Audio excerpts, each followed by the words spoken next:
अखिलेश जी, यहाँ तो भाई सत्ता पक्ष झुकने को तैयार है। डिप्टी स्पीकर पद के लिए भी देखिए, खुद राजनाथ सिंह ने ममता बनर्जी को कॉल किया, बात कह रहे धनंजय गिरी जी। और नीट मुद्दे पर भी आप राष्ट्रपति अभिभाषण पर जब आपको मौका मिलेगा तब रखिएगा ना अपना मुद्दा। कहां मना कर रहा है सत्ता पक्ष? मैं बिल्कुल सही मैं बोलना चाहूंगा कि जलालपुरी साहब का इन्हीं की बातों के लिए कोट है कि तू इधर उधर की बात न कर, बता कारवां क्यों लूटा। ये इधर उधर की बात जरूर करते हैं। मैं आपको एक आंकड़ा देना चाहूंगा जो कि इंडियन एक्सप्रेस में छपा हुआ था कि लगभग 5 वर्षों में 41 से ऊपर इनकी गवर्नमेंट में पेपर लीक हो चुका है।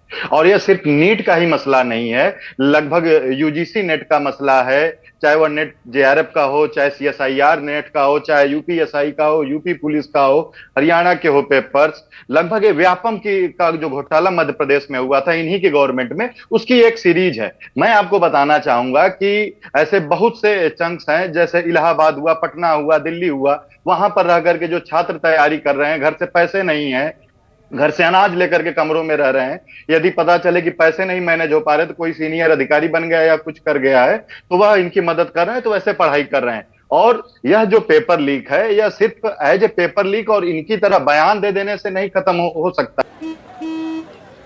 चल हो जा शुरू। केसरिया से मन जोगी हुआ रे, दिल झूमे देखो पतवारा हुआ रे, दिल झूमे देखो पतवारा हुआ रे। हर पल मनाओ केसरी त्योहार। विमल बोलो जुबान केसरी है जो वो यह बोल रहे हैं कि सिर्फ हंगामा खड़ा करना इनका मकसद है, तो मैं कहना चाहूंगा सिर्फ हंगामा खड़ा करना हमारा मकसद नहीं है। ये सूरज जो है उसको बदलनी चाहिए। मैं कहना चाहूंगा कि देश की संपत्ति को बेचते बेचते यह पेपर को भी यह बेचने लगे हैं अपनी संपत्ति के लिए, अपनी आय के लिए। आप देखेंगे कि लगातार नीट में लोग पकड़े जा रहे हैं, लगातार गिरफ्तारियां हो रही हैं। और धर्मेंद्र प्रधान का जो बयान था कि कोई भी पेपर लीक नहीं हुआ है, ये बयान ठीक उसी तरीके से है जैसे नरेंद्र मोदी जी जो इनके हेड मास्टर थे उनका कहना था कि न कोई अंदर घुसा है न कोई हमारी जमीन लिया है। ठीक इसी तरीके का इनका बयान है। और यह जो लगातार जो चोर है वह खुद बोल दिया है कि हाँ मैंने चोरी की है, लेकिन जिनके घर में चोरी हुई है वह नहीं बोल रहा है। यानी हठ धर्मिता है ना सिर्फ सत्ता पक्ष की बल्कि विपक्ष की भी, बल्कि विपक्ष की भी चर्चा तो हो ही नहीं पा रही ना। चर्चा लगातार राहुल गांधी जी लगातार इंडिया अलायंस के द्वारा लगातार मांग की जा रही है, चर्चा कहां करने दे रहे हैं, लगातार माइक बंद कर दिया। और जो महत्वपूर्ण चीज जो मैं आपसे कहना चाह रहा हूं कि वर्तमान समय का यह समय हो गया है कि गांव-गांव के जो बुजुर्ग हैं, चाचा हैं, किसान हैं, उनको भी यह धीरे धीरे पता चल गया है, जो कि सूचनाएं चली गई हैं कि जो बच्चा है वह पढ़ाई कर रहा है लेकिन जो सीट है वह बेच दी जा रही है। और वही निराश बच्चा जब ये टकराव देख रहा है, वो सोच रहा है, वो देख रहा है कि हमारी समस्या का तो कोई हल निकल ही नहीं रहा, कार्यवाही स्थगन हो रही है।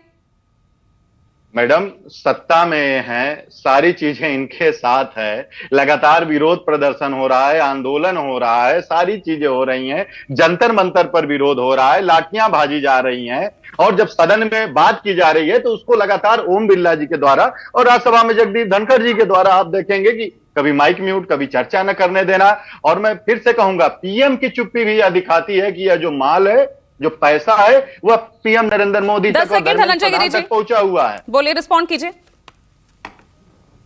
देखिए राजस्थान में 20 पेपर लीक हुए, मुख्यमंत्री के बेटे का नाम चल रहा है, एफआईआर चल रहा है। कांग्रेस गांव-गांव गली-गली पता है कि कांग्रेसी है तो करप्ट ही होगा। 5,000 करोड़ के नेशनल हेराल्ड केस में आदरणीय सोनिया गांधी और राहुल गांधी दोनों जमानत पर माई बेटा चल रहे हैं। भोपाल गैस कांड के लीक के आरोपी से लेकर के फोर्स के दलाल पात्रों तक किसका कहां संबंध गिरा है तुम्हारे कांग्रेसियों के। और घटिया आदमी आप कह रहे हैं कि देश बेच रहा है, किसने देश खरीदा, किसने बेचा? आप राष्ट्र पर सवाल न उठाएं। आप कांग्रेसी है तो करप्ट ही होगा, इस देश की जनता जानती है। कोयला घोटाला, 2G घोटाला, स्पेक्ट्रम घोटाला, जीआईजी घोटाला, जमीन घोटाला, कितने पाप गिनाए आपके। अरे देश पर मत बोलिए, राष्ट्र पर मत बोलिए, राष्ट्र पर उंगली मत उठाइए। राष्ट्र हम लोगों ने जी जान से खड़ा किया है, ना हमारी पढ़ाई पश्चिम से आई, ना लुगाई पश्चिम से आई है, ना हमारा मामा बैठा हुआ है बाहर में कि वो बताए हमें। देश की अस्मिता के साथ खिलवाड़ करने का, कोई टिकट का बेचे या शराब का धंधा करे, उसको संसद में बैठने का हक नहीं है। इस देश में कानून लाने की जरूरत है। पवन शर्मा, आपकी पार्टी भी आपकी पार्टी समेत जो पूरा विपक्षी गठबंधन है इंडिया, वो आज ईडी सीबीआई के